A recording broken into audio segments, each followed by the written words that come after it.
It's 2:03 p.m. and I will call this meeting of the Sacramento County Board of Supervisors to order and ask our clerk to call the roll, establish quorum, and read the statement and meeting procedures. Okay, good afternoon.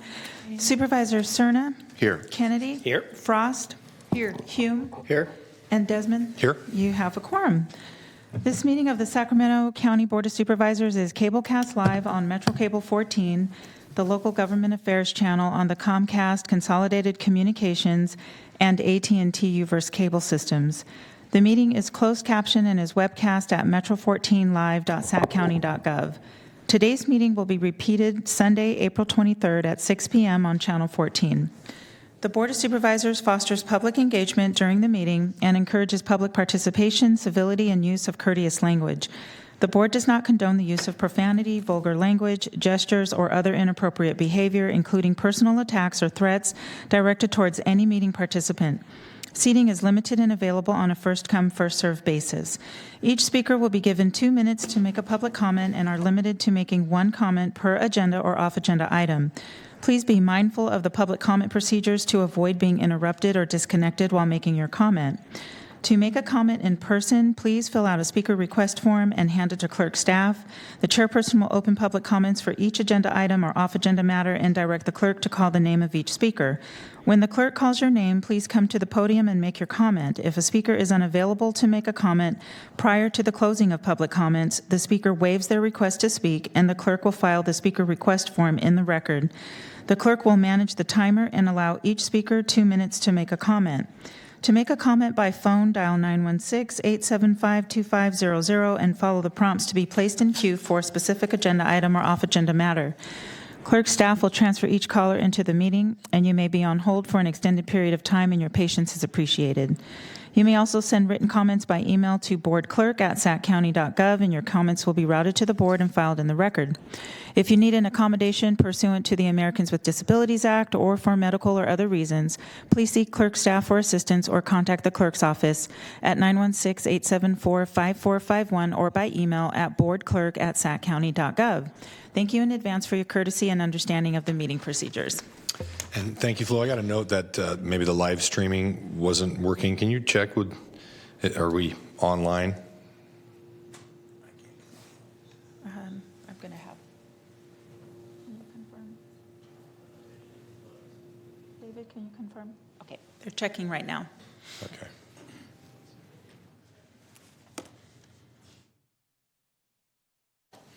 Well, I suppose we can just do the Pledge of Allegiance. Yeah. So I'll ask Supervisor Hume, please lead us in the pledge. Sure. Please address the flag, salute, pledge. I pledge allegiance to the flag of the United States of America and to the republic for which it stands, one nation, under God, indivisible, with liberty and justice for all. I just got a Skype that it's fine, it's working. It is? Okay. Yeah. Okay. Okay, great. Well, thank you for being here for this afternoon session.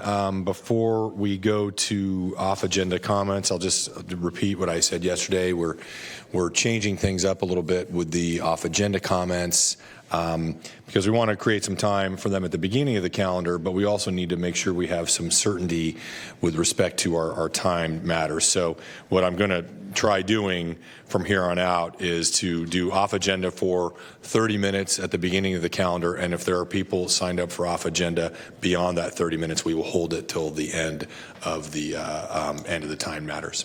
And so with that, I'll turn it over to you, Madam Clerk, for off agenda. Okay, so first up is Dan Adderholt.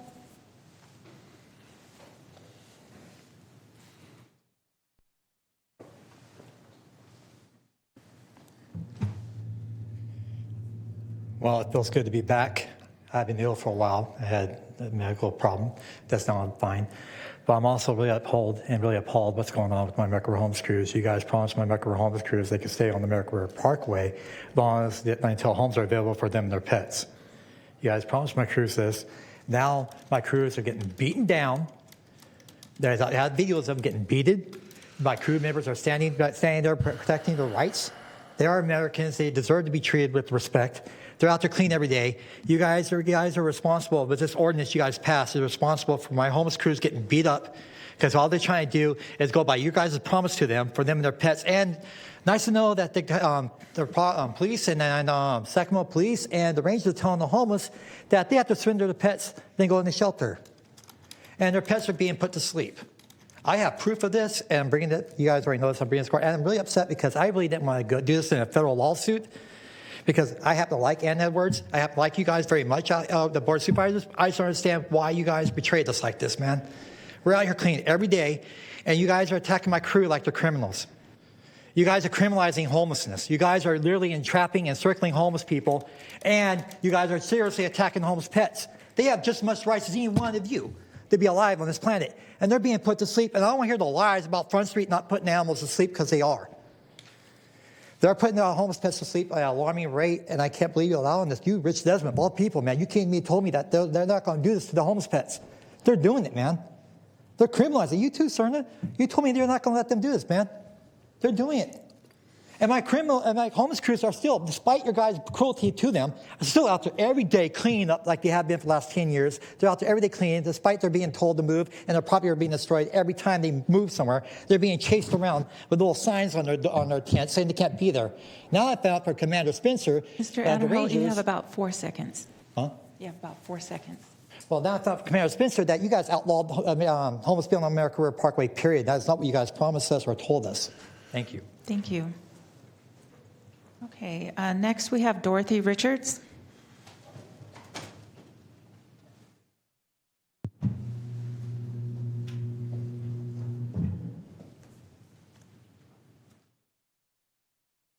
Yes, I live on the American River Parkway, me and my husband and my pets. And I want to know why we were lied to, why we being harassed, why we're being beat up, why our pets are being euthanized, sir. And you know what? We clean up. I clean my place every day, and I know my neighbor does. I am tired of this group punishment thing because my neighbor is not clean. I've got to go, okay? I'm not responsible for what someone does, okay? And the Pledge of Allegiance that we all just stood here and said in this room is for all, not for some. And I'm really getting tired of being browbeaten by the cops, by the PD, by the Rangers, whoever comes out there. They disrespect us, treat us like garbage. I'm a human being. My husband's a human being. Everyone on that parkway is. Okay, I paid taxes in this country for 25 years. And you know what? I'm really getting sick and tired of being lied to by you people, okay? And I'm sorry. I'm just telling it like it is because I'm pissed off like Dan is. You know, we are disrespected, we are put down, we are shoved aside. Our animals are our children. I have 4 children. And I tell you right now, that they ever go to put one, no, that is my family. You lied about the pets. Front Street is killing animals every day. They kill over 300 and some animals in 1 week, sir. And you tell me if that ain't purposely done. Yes, that is. And I don't understand why we're all supposed to be equal in this room, no matter whether you have a roof or not, whether you have money in the bank or not. But we're not treated equal. And time again, when we exercise our rights, we are browbeaten, we are put down, we are wanted to put in jail. What's criminal about being homeless, sir? I'm not stealing from nobody. I'm not bothering nobody. I'm not taking from nobody. So you tell me what's criminal about activity? Nothing. Okay, Ms. Richards, if you can wrap up, please. And yes, I will. And I'm very angry and very mad. And you know what? Ms. Think Richards, about what you're doing here. Really Ms. think about Richards, could you please You end your want that to comments? you. Thank you. Okay, so we have one more speaker. Mackenzie, I was calling. I have the paper. Yeah. There was a technical glitch, but we got you. You're perfect. I'm sorry. I was like, wait, I saw it up there. Good afternoon, Board. My name is Mackenzie Wilson, and I'm a community organizer in Sacramento. I come today not just for the item on today's agenda, but also to bring to your attention the carnage occurring across your county, particularly right now on the American River Parkway. Rangers and Forensic Clean are out in full force enacting your policy of state violence, known as abatements, otherwise known as sweeps. People on the Parkway are living in a perpetual state of physical and psychological harm because our county has no services to provide, let alone housing or a place for them to go. I think we talked to you about this when you passed this critical infrastructure last year, and I hate to tell you, actually I love to tell you, I fucking told you so. You're sweeping them out with nowhere to go. And just one camp alone, like just one camp that I'm working with has been slated for a sweep over and over again, twice, like 2 or 3 times this week. Like how horrific is that? Like you do that to people. You're doing that to people with your policy. I also watched Rangers grab a man who was unhoused who said he had nowhere to go and then slammed his face into the ground until it was bloody. I'm like, this is your policy that you're allowing to continue. And this is, like I said, not an isolated incident, and things like this are ruining lives. I saw the natural resource plan that you all made, you know, the one with the American River Parkway Foundation, and how $36 million over the next 5 years is going to go into restoration, when in fact only like $29 million of it is just going to abatements and sweeps instead of housing. Shame, shame. I'll finish by naming that I went with some of you to the All In SAC event about the Homeless Action Plan, and what you missed after you left the room is a room full of over 100 orgs and service providers that applauded and cheered when it was named out loud that your homeless action plan is useless unless you end your policy of sweeps. So as a community organizer, I'm here to remind you of my role in this place, and I look forward to filling these chambers with all of Sacramento and getting them involved in forcing you to end your horrific, heinous, and violent policy of sweeps. Thank you. Next, we have Keon.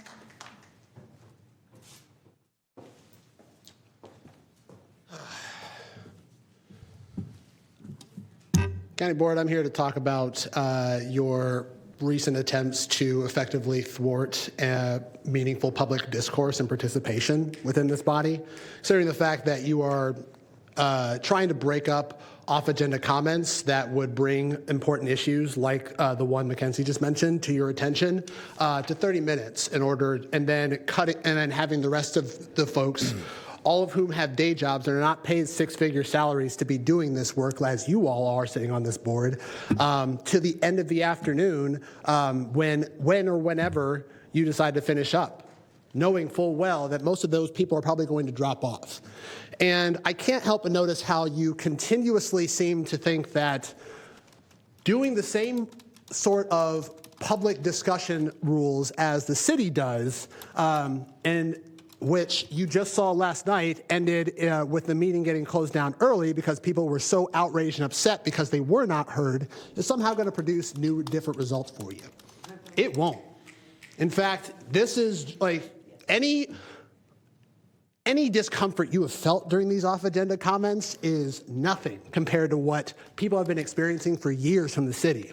But somehow this new board chair, who is in his first term, doesn't seem to understand that the reason people are showing up so upset and have no respect for the city's rules of decorum is because they know they're not being heard. They experience not being heard. And you attempting to continue the same pattern here at the county level is not going to make them be more quiet. It's not going to make your meetings more orderly at any point. It also doesn't inspire any measure of success or respect when you can't even do your own dirty work by shutting people down. You have to make your own city or your own county clerk, who knows better and actually has been doing a better job for years on end, do your dirty work for you. It's pretty cowardly, but you know, I don't expect much better. Keon, could you Your time wrap is up your up. Thank comments? you. Oh, Thank now you. speak up. Good job. Okay, so that concludes your public comments, and we don't have anyone on the phone, so Okay. I'm going to close that now. Close the off agenda, and we'll move to our one-timed matter of the day, item 2. For item 2, this is the update on implementation of frameworks for May's consent decree compliance.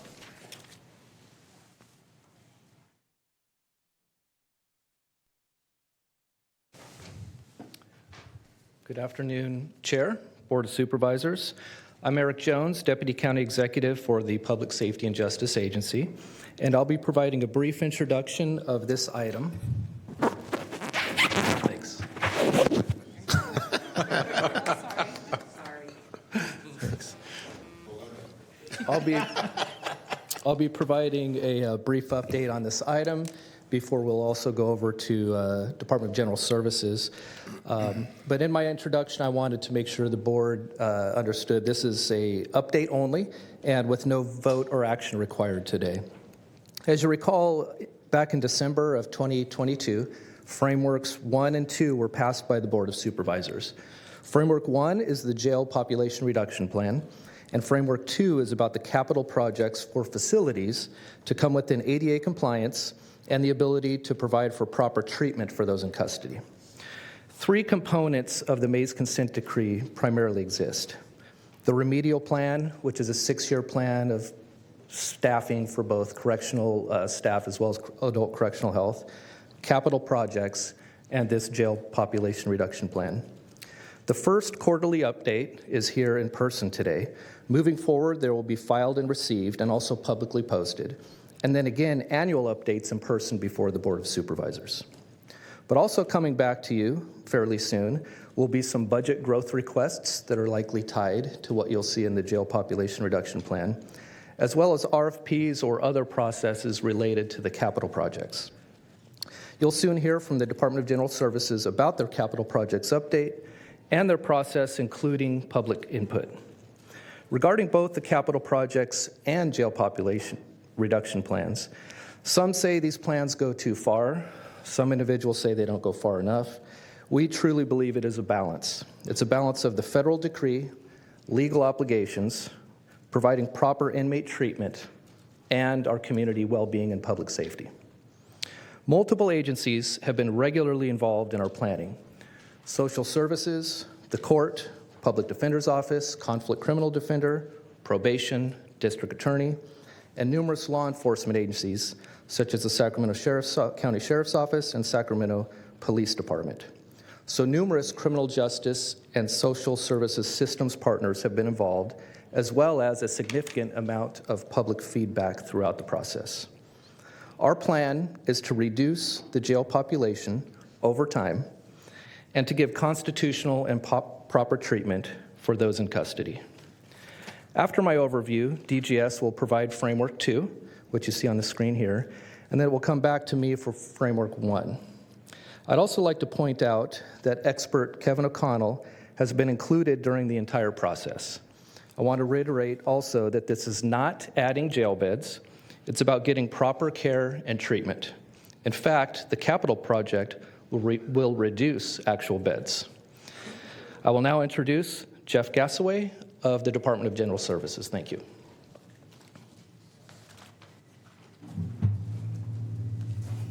Thanks. Jeff Gassaway, Director of General Services, Chair Desmond, members of the board. I'm going to go through Framework 2 on the capital projects. The first one is the RCCC control rooms and for barracks C, D, G, and H. The project's estimated to be about $6 million. We put out a request for qualifications in March of 2023 for architectural firms, and we should be getting those results back towards the end of the month, and then we will narrow that list down to 1 or 2 qualified architectural firms and ask for proposals on this project as well as the main jail 3P 300 pod acute psych unit. We will return to the board around August of 2023 with a contract for both projects. And when I get to the next slide, you'll see they're both pretty much in line. We're going to return to the board for approval of plans and specs in January timeframe and to go out to advertise. And then return to the board for the award for construction in June of 2025. Jeff, Supervisor Cerna, that's a comment or question. Thank Yes, you, Mr. Chair. So with regards to the RCCC capital projects, Jeff, I believe If I'm not mistaken, looking at you, David, I think the board took a recent action, maybe it was as recent as yesterday's consent on, I thought there was a flood control or a flood improvement project associated with RCCC that's been, maybe an RFP has been released. But does that have any bearing, I guess, just in general, regardless of where we are in terms of flood protection out there? But does this particular set of improvements out at RCCC have any need for those flood improvements to be completed first, I guess is my question. So I think the flood improvement project that we're talking about for RCCC is for the infrastructure and some of the wells that are off to the south of the property to protect that infrastructure when we do have floods out at RCCC. The facilities, I think, if I remember correctly, during the recent floods, we put up a muscle wall around the facility to divert the water, and there was no damage to any of the facilities. Did that temporary wall encircle the site of where these improvements would take place? I believe it did protect that part of the facility as well, yes. So do we have programmed any improvements that would not lead us to have to build those muscle walls, I think you called them, in an emergent situation? The muscle walls are temporary. In order to do a permanent fix for floods for RCCC, you either need to raise the facility or build a levee around the facility to protect it. And that would take quite a bit of time through environmental and planning. So I guess my line of questioning is suggesting that I feel a little uncomfortable knowing that we would be investing millions to make some of these improvements that are still going to be equally prone to flood damage. So maybe at some point we could each get individual briefings about maybe the specifics of how we're going to grapple with that, so that we're not surprised the next time there's a atmospheric river or a series of them, more likely, and they're obviously becoming more frequent, more regular. But I do have a little bit of concern about that, hearing what you just shared. that's understood. I will tell you that, this was the first time the muscle wall was deployed in my time with the county, and it worked quite well. So, thanks, Jeff. The other thing that I want to make a statement is these project timelines that I'm talking about today are what we know today. They can and will change as the progress of the projects move forward. The timeframes could be pushed out a little bit, or they could shrink. So I just wanted to make sure that this is what we know today. Main jail 300 pod 3 West conversions estimated to be at $8.4 million. Same timeline as the RCCC control rooms. Request for qualifications was issued in March. Proposals will be towards the end of we'll receive the results of those the end of this month, and we'll issue a request for proposal to the two architectural firms, or the one architectural firms that is qualified. Return to the board in August of 2023 for the contract for those architectural firms, and then back to the board in January of 2025 for plan, specs, and advertising, with the construction to be estimated to be completed in 2027. Oops, wrong way. Intake and health facility. The project's estimated to be about $450 million based on what we knew in December of 2022. Meetings have already started with the criteria architect and county stakeholders, the Sheriff's Department, General Services, Correctional Health, and others. They resumed at the end of March. We should be coming back to the board for approval of a construction management inspection service contract in late August of 2023. Once we get to a point where the criteria architect documents are, I'm going to say 80 to 90%, we'll schedule a public outreach meeting to be able to get some public comment back on the conceptual design and criteria documents. Once the criteria documents are completed, we will look at the cost estimate at that point to update that cost estimate to see what that is at that point, because the cost estimate now is, December of 2022, so and things are changing. Excuse me, Jeff. Supervisor Strong. Thank you, Mr. Chair. So I had these same questions that I'm going to ask you. I asked of our airport director yesterday about the $1.3 billion SMF Forward project that we're embarking on. And it has to do with responsibility for cost overruns. What is the construct of this multi-$100 million project? Is it a design build where a contractor will assume responsibility for cost overruns past the contingency? Will there be penalties if projects, parts of the project aren't completed by date certain? I mean, in other words, how much comfort do you or do we have that, as you kind of alluded to, because costs can go up very quickly, that we're seeing in this environment in a short amount of time. So how are we going to protect the county and the taxpayer, given the fact that this is approaching $500 million? That's a great question, Supervisor Cerna.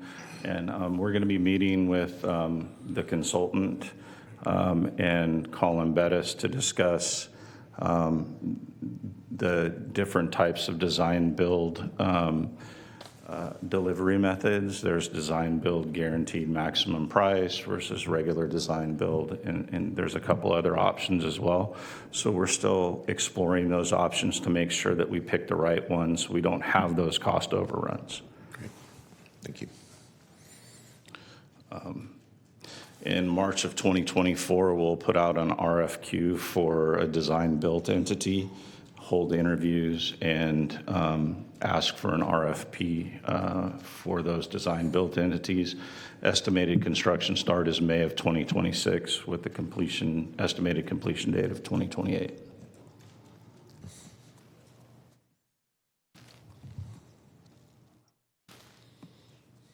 With that, I'm done with my presentation. Okay. Thank you, Jeff. Supervisor Frost.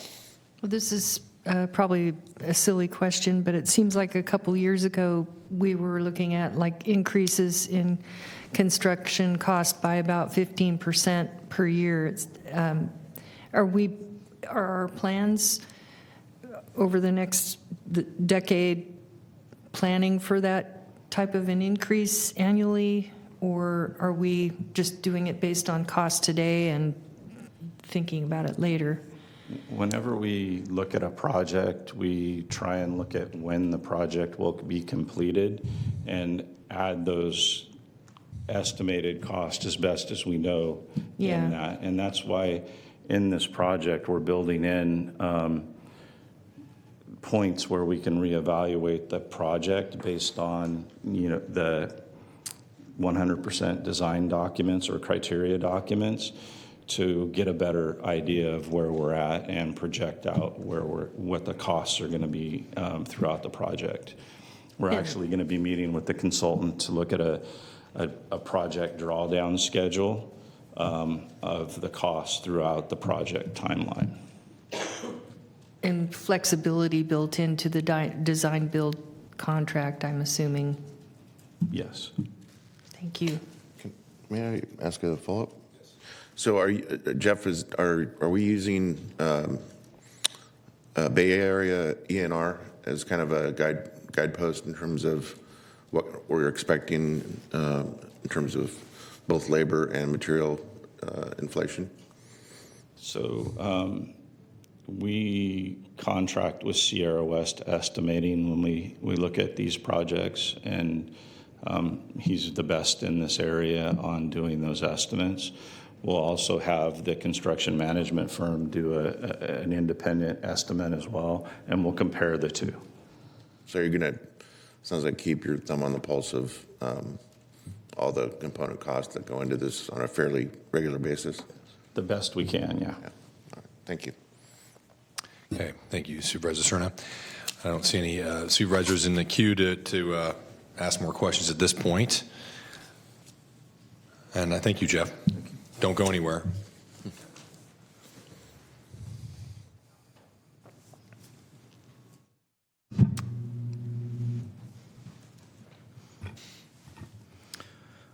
Okay, so I will, once again, Eric Jones, Deputy County Executive, Public Safety and Justice. I'll move into the jail population reduction plan.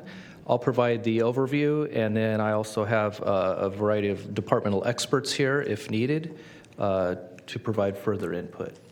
So I think once the next PowerPoint comes up, we can begin. Okay. So first, I'd like to go through some background, which you all know about, but the Mays Consent Decree was established in 2020 and requires constitutional, adequate care and conditions of confinement in our jails. In May of 2022, just less than a year ago, Kevin O'Connell identified 10 recommendations in the Sacramento County Jail Study, and we follow those recommendations. And they shaped a lot of what you will see here today.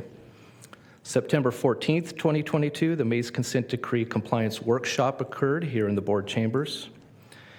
In October of 2022, the initial jail population reduction plan was publicly posted for additional stakeholders and additional community input. And then on December 7th and 8th of 2022, at a Board of Supervisors meeting, Framework 1 and Framework 2 were approved. You heard about Framework 2. Framework 1 goes to the jail population reduction plan, and of that there were 33 items, 18 existing and 15 new plan items for jail population reduction. And they're reducing populations at various points of the intercept model, which is, in summary, before somebody is booked, so these are alternatives, other options, so we can reduce bookings on the front end. During, so we can reduce lengths of stay within jail where appropriate, and after, so we can reduce recidivism and reduce returns to bookings. And Eric, I think you need to advance the slides yourself. I don't know, did you intend to go to the next one? Thank you, Chair. Oh, no, you were referencing this one, so I just want to make sure we're on the same page with you. And we committed to quarterly updates. March 31st is the end of this first 2023 quarter. And then you already heard about Framework 2. So also going through a bit of just some of the background before I go to this next slide. Between December 2022 and March 23, we had additional criminal justice partners, stakeholders, and community input took place. Examples from community and other partner input methods were the Criminal Justice Cabinet, the Community Corrections Partnership, Community Corrections Partnership Advisory Board, Public Safety and Justice Advisory Committee, and various working groups were established, which I'll go into later, that do include some Public Safety and Justice Advisory Committee public member representations. Then March and April, the budget process began. So as we're discussing a lot of these items, these 33 plan items, that was definitely a portion of the beginnings of the budget process. Also in March, we determined metrics, which are covered in the quarterly report. We still have much to do around developing metrics. And then here we are in April with our first quarterly report. And as you know, the primary goal of the jail population reduction plan is to reduce the average daily jail population by at least 600 in order to be in or within Mays Consent Decree compliance.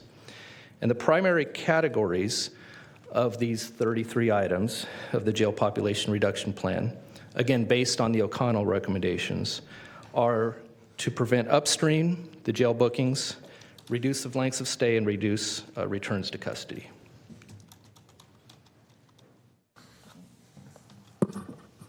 Excuse me, Eric. Supervisor Frost, you had a question? Was there a timeline on the jail population reduction, a drop dead timeline? There is no specific timeline of when we would reach completion. I would just say the Mays consent decree and the subject matter experts and the court will always be monitoring whether we're in compliance. So we plan on reducing this jail population, average daily population of 600 as soon as possible, but not immediately. And each of these components are being tiered in to reduce that population. We've already seen some results of reducing the population.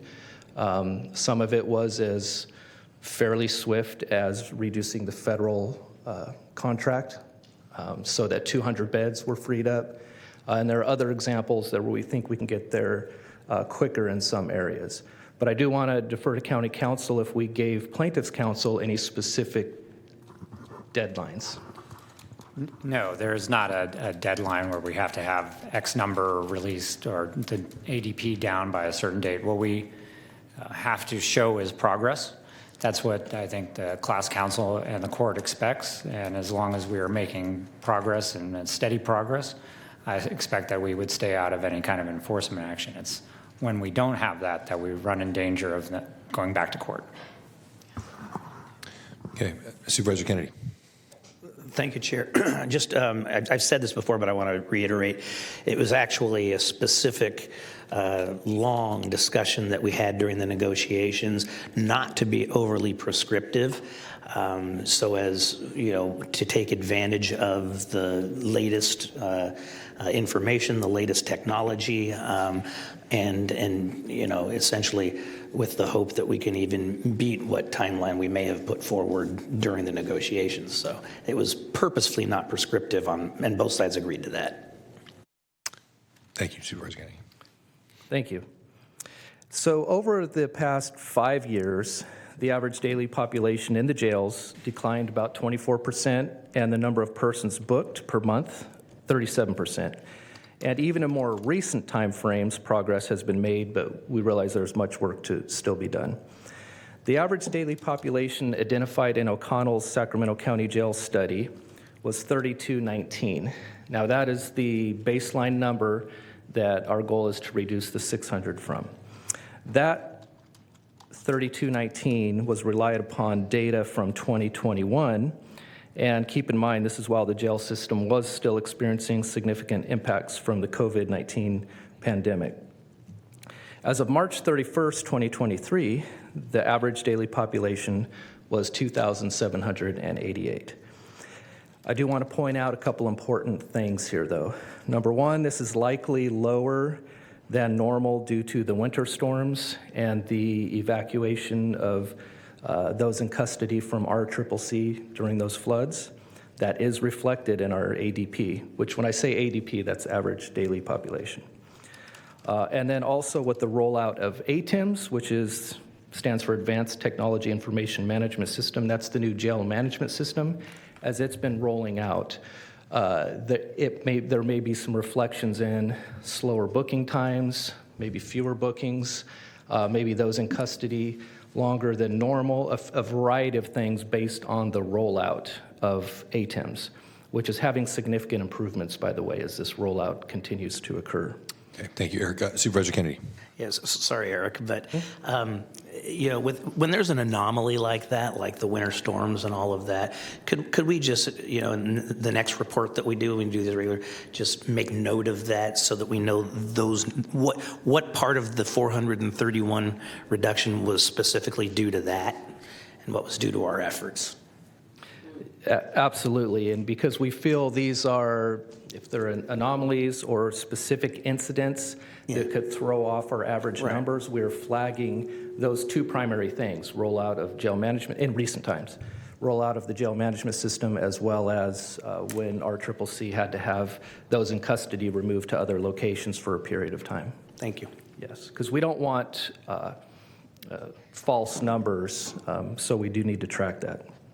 And that's why these quarterly reports moving forward are very important, so we can see those long-term trend lines and not just what may have happened 1 month or 1 week. And then also, as seen in the reports, in jail bookings over the last 5 years, they've declined from a bit over 3,000 to just over 2,000. Again, those details are in the quarterly reports. And as mentioned, it will take time and more analysis to compare our jail booking quarters moving forward, and tying the population to specific components of the jail reduction plan, meaning what's working, what should continue to be enhanced, maybe perhaps where should we pivot and move to some other strategies. It's very important that we're continuing to look at promising practices, best practices, and evidence-based practices around the country. Regarding the status of the 33 plan items, which is on Table 1, pages 3 through 7, and the work group activities, which are on pages 8 through 10 in the report, 7 items have been fully implemented, but still need ongoing monitoring, measuring, and assessment. And I'll just list real quickly the 7 that are fully implemented. The Crisis Receiving for Behavioral Health Plan, Sacramento County Mental Health Treatment Center, Mental Health Urgent Care Clinic, Suicide and Crisis Lifeline, Federal Contract Reduction Plan, Murphy's Subacute Placement Plan, and the Forensic Full Service Partnership. And I'll go into those in a bit more detail as well in a moment. 25 items have been partially implemented, and there is one item we have here classified as not implemented yet, and this is the commitment to a partnership with the Superior Court for expediting the court process. We are definitely working on this component with the court, but this just shows that this jail population reduction plan is more than just the county, right? It includes our area law enforcement partners, the court. So we are making progress in working with the county on being able to expedite cases and to get their commitment to a lot of these other associated plan items.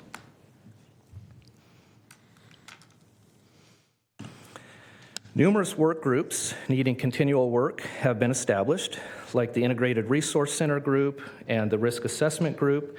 Those two specifically include public participation from representation from the advisory committee. Regarding the work group activities, which are listed on pages 8 to 10 of the report, items 9 through 11 will be addressed through the Law Enforcement Coordination for Booking Alternatives Working Group. That's really primarily a working group with a lot of social services, behavioral health services, et cetera, and also our law enforcement partners, for example, the Sacramento Police Department and other police departments, really looking at, again, alternatives to booking where they are possible. That's an ongoing working group. Item 12 will be addressed through the Integrated Resource Center working group. Essentially, the Integrated Resource Center, it's really a model, not necessarily a specific physical place, although it could be and should be, or it might be multiple places, but it's really a model of where we are providing a location for either law enforcement personnel to take somebody instead of jail, but also to assist those whether they be drop-ins or they've just come out of incarceration for service linkages. And so we're exploring a number of options here in the county regarding that, and that work is ongoing. Item 14 will be addressed to the Risk and Needs Assessment work group. So a risk assessment is an evaluation to guide decisions making at various points of the criminal justice continuum by approximating a person's likelihood of reoffending and determining what criminogenic needs should be addressed to reduce that likelihood. So we have a working group working on that as well. And there the goal is if an individual we've determined doesn't need to be in jail, where else could that person be? Again, to reduce our population and just for proper criminal justice system-wide reform efforts. Pretrial release expansion items are part of our pretrial working group and diversion and collaborative courts working group. So again, some of these groups have met multiple times, some are just getting started, but again, quarterly updates will be reporting out where these groups are with their progress.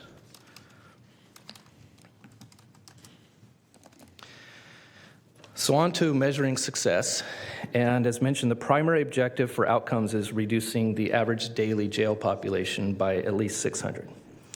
And report table 2, pages 11 through 13, include proposed metrics by each plan item. I'd say the metrics very specific, and you see them here, these 4, to the jail population reduction plan regardless of the specific program or project or by specific department or agency, are these 4 areas that we need to start tracking metrics.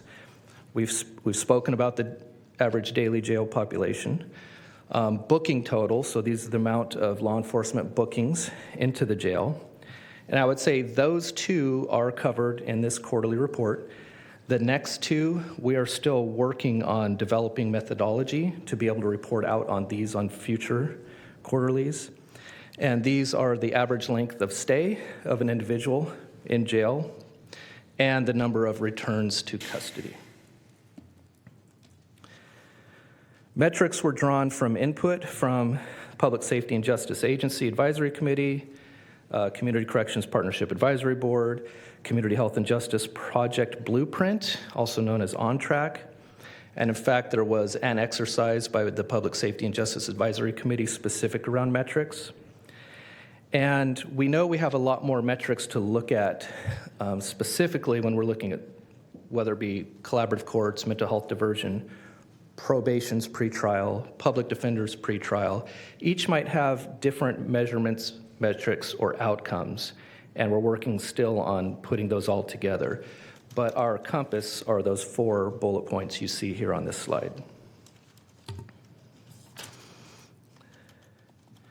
Additional information we'll be requesting of all of the various departments and agencies involved are costs, program staffing, use of community-based organizations in the work. So that's additional information we're beginning to ask of all of our different systems partners. Justice system data trends are produced by the Criminal Justice Cabinet and published to the county's PSJA, or Public Safety and Justice Agency website. We know we need to do more than just reduce jail population. We are, in fact, addressing racial inequities in the criminal justice system that we know exist. Our reporting systems will be transparent on demographics as we continue to examine methods to reduce these disparities all along the way, from initial law enforcement contact to an arrest to a booking, convictions, etc. These disparities exist across the entire continuum. And we will continue to look at all intercept models in the sequential intercept model. I truly also believe the SIM model is something we should come back to regularly to determine where we can off-ramp somebody from a touch point or contact in the criminal justice system. Next, we'll move on to resource needs and budget impacts. The Public Safety and Justice Agency directed all departments involved in these matters to consider the jail population reduction plan and AB 109 and their growth requests for the upcoming fiscal year. Each department's input was asked to first consider, are these legal obligations? Are these growth requests collaborative efforts with others? Do they consider impacts on the jail population, impacts on reducing recidivism, and whether the strategies are considered evidence-based? Prioritized programs for budget proposals are likely to include these main areas: expansion of pretrial services, increased pretrial release, expansion of felony mental health diversion, and an expansion of collaborative courts. Our studies show that expansions of mental health diversion could reduce over 80 beds, jail beds. Collaborative courts could avoid nearly 80 beds daily. Pretrial services could reduce daily jail population by nearly 150. As well as all of these can reduce recidivism and provide for improvements in treatment. The second quarterly report will incorporate budget decisions impacting the 33 plan items. Finally, I'll move on to the highlights. Just 2 more slides of these are highlights of the quarterly report. There was a jail average daily population reduction of 431. We did discuss that low jail population could be based on the winter storms as well as ATIM's rollout issues. As Supervisor Kennedy mentioned, we will flag and track that.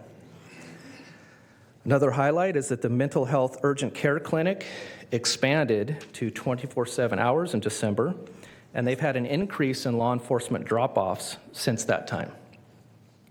The Mental Health Treatment Center allows for 24/7 law enforcement agency drop-off for what are known as 5150s, or those that are unable to care for themselves. Not a criminal charge, but a safety and well-being. Until recently, this was not an option for our law enforcement partners. And then we began with just 5 available beds, such beds, meaning a place to take such individuals that was not an emergency department or not jail.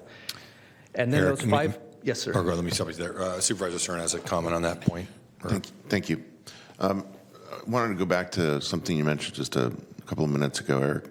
If I heard you correctly, you mentioned that we're pursuing the possibility of up to 80 individuals who could be diverted and have mental health services provided outside of the jail system. So does that initiative feed into the capacity number for the new capital facilities? In other words, do we assume that we are going to achieve at least that amount, or do we run the risk of building to a higher capacity than we actually need to, based on perhaps and hopefully our own success to divert folks in the first place? Yes, Supervisor Cernas. So the 600 at least number assumes those numbers that I gave you. Yes. Thank you. Sure. So the other highlight I was discussing is the Mental Health Treatment Center, which for 5150 holds, was recently opened. So then law enforcement now had one of those additional options to take somebody other than a jail or an emergency department. And just recently, those 5 beds were bumped up to 25 beds. So that increased capacity will really help our frontline law enforcement. And that is something that the police departments and sheriff's office have really been desiring and asking for. And can I start there? So are we going to be working to get that information out to the law enforcement agencies so they're aware of this? Because I think we've all heard this. Siobhan, I see. Absolutely. Dr. Quist and his team are working with law enforcement, and I agree we need to get the word out there so this is better utilized. Yeah, because I think there's a lot of them are still under the impression that it's not available, or at least it doesn't have that much capacity available, and they're still going to ERs as a default. Absolutely. It seems like we're about 6 folks a day are utilizing that service, and so we will get the word out there, and we have some strategies that we're planning for around that. And if I could just add one thing as well. Some folks do need to be medically cleared, and so even if they're going to come into one of those beds, sometimes they need to go to the ER for a medical clearance if they have some obvious serious medical condition. Okay, thank you. Yes, and thank you, Ann. So to that, we were asking law enforcement to call the center first so they can provide the information to the on-duty clinicians and determine whether it appears an ER clearance might first be needed or not. But this growth to the 25 beds is a very recent development. And so, and to be able to get that information permeated all the way down to the first line responder that's out, working in our communities, is we're putting together a plan of presentations to their roll calls and briefings, giving them pamphlets and information, just to make sure they're aware you have another option than what you traditionally had. Another highlight is our assisted outpatient treatment. Began accepting referrals in February, and so far I understand 13 individuals have been referred to the program. There have been 2 court petitions so far as a result. And referring parties have been a mix of family members, law enforcement, and psychiatric facilities. And some of these numbers might not seem large, but they all matter collectively to be able to get those the treatment that they deserve and to reduce our jail population. I mentioned the federal contract, which was a reduction of 222. And so that was within 1 year of beginning those reduction plans. It is capped for the federal law enforcement agencies to have no more than 100 of the county jail beds for their federal charges. And the Murphy's subacute placement contract was executed for an expansion just recently. 6 are currently in use. Since November, 9 have been transitioned. When I say they, those are what are known as Murphy's conservatives out of custody. So for quite some time, they were in jail and weren't able to be transitioned out. And so this recent program has assisted in that area. And I mentioned the jail management system. This is the Sheriff's Office new jail management system, and one of the key reasons this system is being rolled out is to help in several compliance areas for the Mays consent decree, being able to track much more than the former jail management system. This hasn't been the easiest transition, but the criminal justice partners are continuing to work together to resolve any outstanding issues. Excuse me, Eric, let me ask you, since we have our behavioral health director here, Ryan, maybe I ask you a question on the Laura's Law.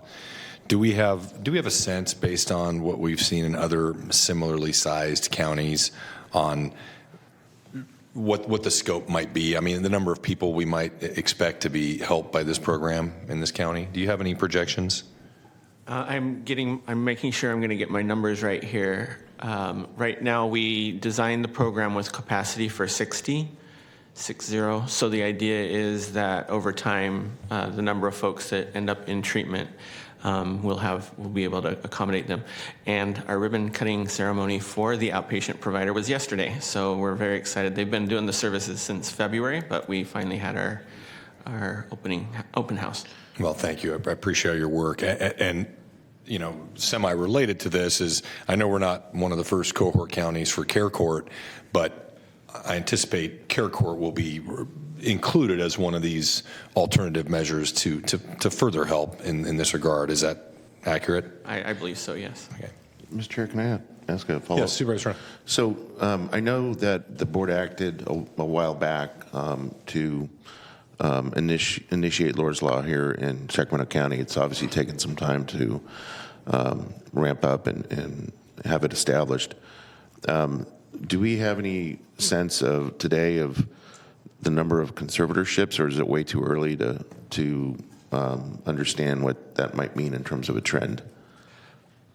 In terms of conservatorships resulting from Laura's Law? Supervisor Cerna, is your question, just to clarify, not conservatorships associated with Laura's Law, but just who has been enrolled in assisted No, conservatorships associated with Laura's Law, specifically. Got it. I'm not sure on that one. Sorry. Well, I think that, if I may, Laura's Law might not necessarily result in a conservatorship. You can I understand that, but it also may result yes, in that's true. So that's kind of why. Sounds like the answer is we don't know yet. Okay. And I guess that part B of the question is, when do you think we would know?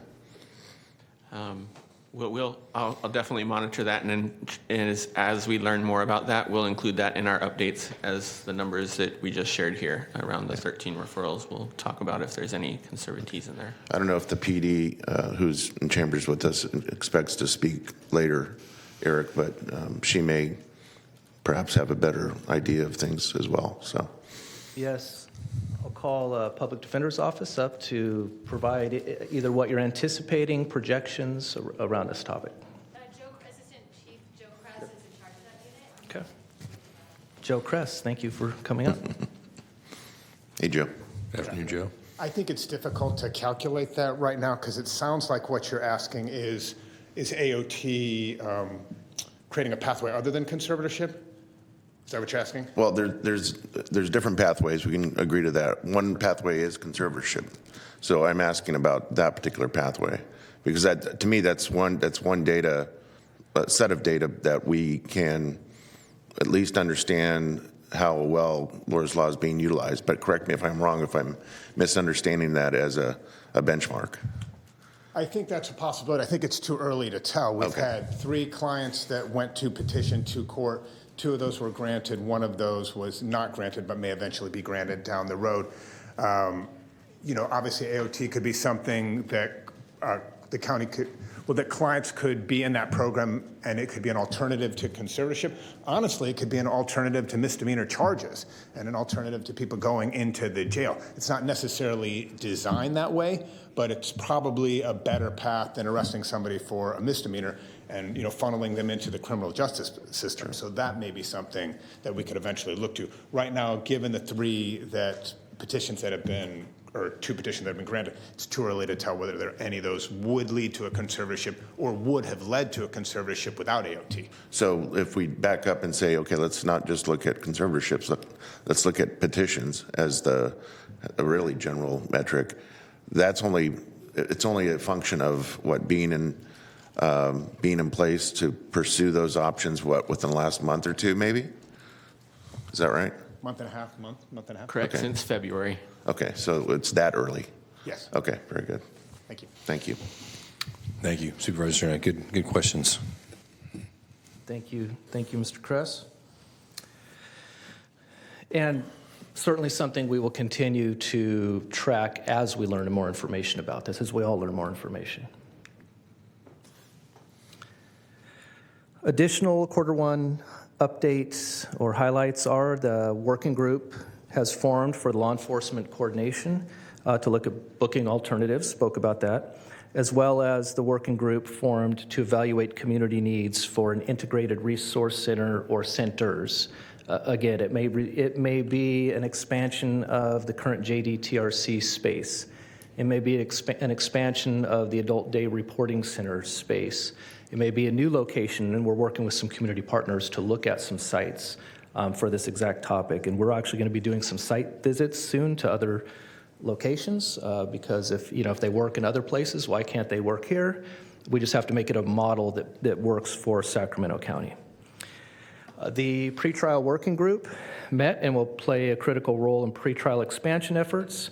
I'll just take this opportunity to discuss a new vision for coordinated pretrial in Sacramento County, which would look something like a public safety and justice agency pretrial program with services provided by a variety of agencies. We already know there's probation has one. We already know that the public defender's office has one. They both, we feel, complement one another and or do different things at different points of the continuum of the criminal justice system.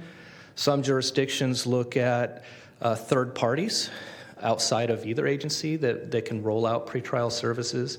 But what we don't want is for them to compete or conflict with one another. We want it to complement the entire criminal justice system, sort of a synergy. And finally, another highlight is that agencies submitted growth requests for FY 23-24 to implement a lot of these jail population reduction plans, which you will ultimately see in the budget process as well. And I'll just say we've been working with a lot of community groups and individuals, a lot of different criminal justice and other systems partners, some being perhaps nudged in a bit outside of their normal comfort zones. But really our guide is this jail population reduction plan, which all of our partners have bought off on. Thank you. Okay. Thank you, Eric. Appreciate the presentation and the discussion. I don't see any supervisors in the queue, so I will go to, are there no other presenters? I know everybody else, all the experts are here for questions, follow-up? Correct. Okay. So then we'll go to public comment. Okay, so we have 2 public comments. Nick Bloisey.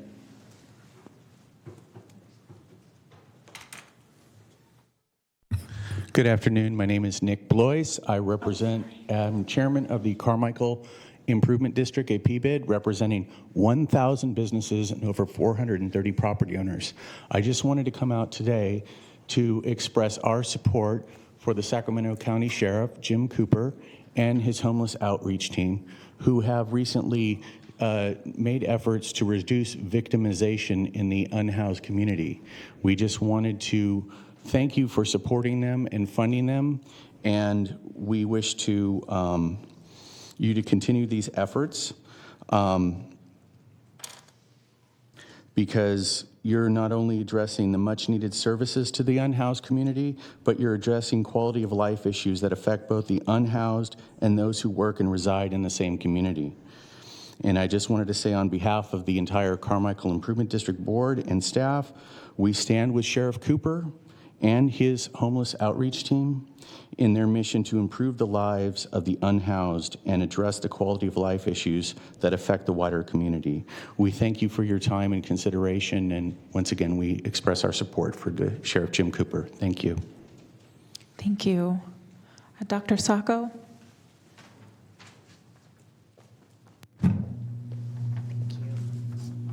Good afternoon. I'm Dr. Corrine McIntosh Sacco. I use she, her pronouns.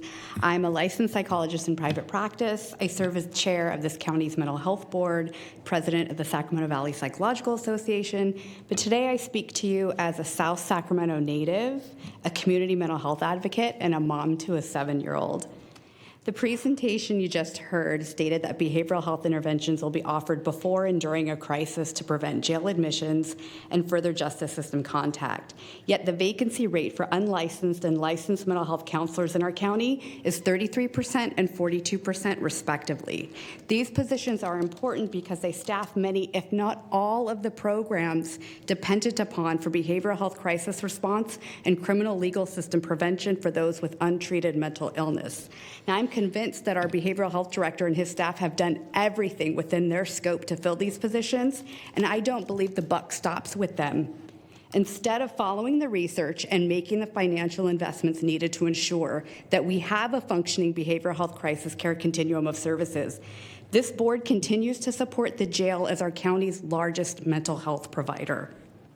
This board is willing to ravage our county's current and future financial health by taking out bonds for at least $450 million to build a new jail tower to continue warehousing our county residents with untreated mental illness. $500 million that my and my son's tax dollars will have to pay back in order to gift a sheriff's department that's failed to provide the most basic level of humanity, sanitation, and care to the people inside its jails. And if you think that somehow the sheriff's department's going to change its culture of abuse, neglect, and disdain for folks with mental illness, especially those whose skin color doesn't look like mine, just by having a brand new building, well, you're just delusional. Safety is not the absence of crime, it's the presence of well-being. Please focus on prioritizing budgets that will improve our county residents' well-being by ensuring that they're able to receive treatment in our community. Thank you. And that concludes your public comments. Okay, thank you. No public comment on the phone? No callers. I'm going to close the queue now. Okay. Well, then I know the supervisors have any questions, so I appreciate staff's work. I appreciate the update. And we will move on to our county exec comments. I just want to take this opportunity to early wish Flo a happy birthday on Friday. Happy birthday, Flo. Yes. Thank you. Thank you very much. Thank you, Ann. I don't see any comments from my colleagues. And with that, it is 3:11, and we are adjourned.